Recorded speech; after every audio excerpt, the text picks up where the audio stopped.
Hello everybody, I'm Dan Murrell, host of Summer Movie Report with Dan Murrell on ScreenJunkies Plus, and this is my spoiler review for Finding Dory. If you want to read my non-spoiler thoughts, you can check out my written review right now live on ScreenJunkies.com. So, last warning, if you don't want to get sort of spoiled on Finding Dory, there's not much to spoil, you can check out that review now. Otherwise, let's get to the review.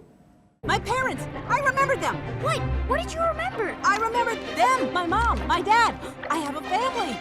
They don't know where I am. Now, Finding Dory is, of course, the latest movie from Pixar, and I can't think of another studio that has tweaked and perfected a formula as masterfully as Pixar. For better or for worse, they basically all run on the same formula. You have a group of characters who have a thing, one or two of them get separated from that thing, they then have to team up to find the thing, and then at the end, once they find the thing, there's a big emotional moment. Now, there's a danger with that formula. For a while, Pixar was money in the bank. It was an instant success, but then you got movies like Cars 2 and The Good Dinosaur, and all of a sudden, a Pixar movie being great isn't necessarily a slam dunk. So, is Finding Dory great? I would not put it at the level of a movie like Inside Out or WALL-E, but I also wouldn't put it at the lower end like a Cars 2 or A Good Dinosaur. What Finding Dory does is take the Pixar formula and deliver exactly what you want to see from a Pixar movie. Now, the first part of Finding Dory actually does kind of come off as a retread. For the first 20-25 minutes, I was watching kind of going, oh no, they're just doing Finding Nemo again. You're in the same settings, you have exactly the same characters. But where this movie really starts to take off is when Dory actually leaves the ocean and you find yourself in the Marine Life Institute where the bulk of the movie takes place. That's where you meet your main characters, your new characters, and that's also where you kind of depart from Nemo and Marlin. Now, going into the movie, I kind of thought that Dory would be the one that would kind of be a one-note character and that Nemo and Marlin from the first movie would prop Dory up a little bit, and I actually found it to be the opposite. I was actually much more invested in Dory, her story, and the new characters. The stuff with Nemo and Marlin, I kind of felt obligatory. It kind of felt like those characters were included because people would want them to be included from Finding Nemo. So that's one thing that Finding Dory does well. It transitions your sympathy over to Dory. You're invested in her story. You're invested in the new characters more than you are in the old characters. That's one of the reasons why this movie still comes off fresh. Now, the standout character in this movie, I thought, was Hank the Octopus, voiced by Ed O'Neill. Now, this is maybe one of the funnier characters that's been in any Pixar movie. It's a supporting character, but that's a lot of times where you find the most humor. He's not a bing bong. He's not an emotional supporting character. He's there for comic relief, but he's really funny. There's also a lot of new voices in supporting roles, including Ty Burrell and Caitlin Olsen as a couple of whales, Diane Keaton and Eugene Levy voicing Dory's parents, and because this is a Disney animated film in 2016, apparently Idris Elba has to be in it voicing an animal. He voices one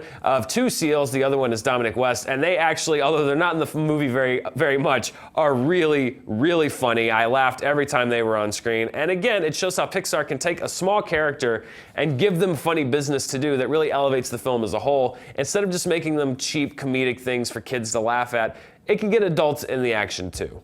I also don't want to overlook how stunning this film looks. A lot of people take it for granted at this point. They just assume that it's reality, but every single movie Pixar does pushes the boundaries, pushes ahead for what they're able to achieve on screen. And that's one of the reasons that they're still at the top of the animated game, is that they continue to challenge themselves, except for the occasional Cars 2. I'll give you that one. When it comes down to deciding how good Finding Dory is, there's one thing that I kind of have to keep in mind, and it's that I think there are two kinds of Pixar movies. You've got the Pixar movie like this movie, like Monsters, Inc., like Ratatouille, that are really, really, really well done family films. The kids will enjoy them, the adults will enjoy them too. But you also have the second kind of Pixar film. That's your Inside Out. That's your WALL-E. Those are the movies that transcend the family film tag and are just great movies in and of themselves. Which one is Finding Dory? I would say it's much more of a well-done family film. We get spoiled with Pixar, and it's not fair to expect a transcendent movie every time they go out. Not every movie is going to be Inside Out. Will Finding Dory be remembered as one of Pixar's best movies?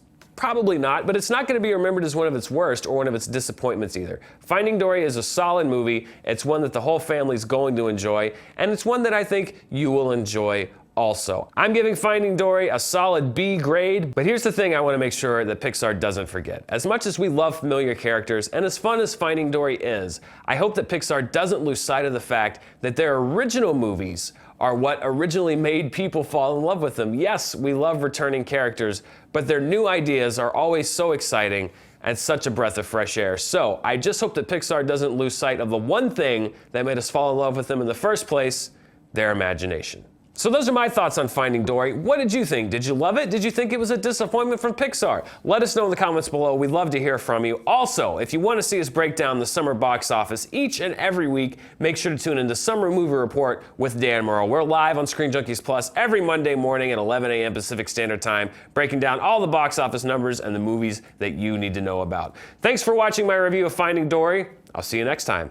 Reel in the Pixar classic everyone took the wrong lessons from, leading to the capture of thousands of actual Nemos, the death of countless fish that kids tried to free down the toilet, All drains lead to the ocean. and 4 new seafood restaurants for complete sociopaths.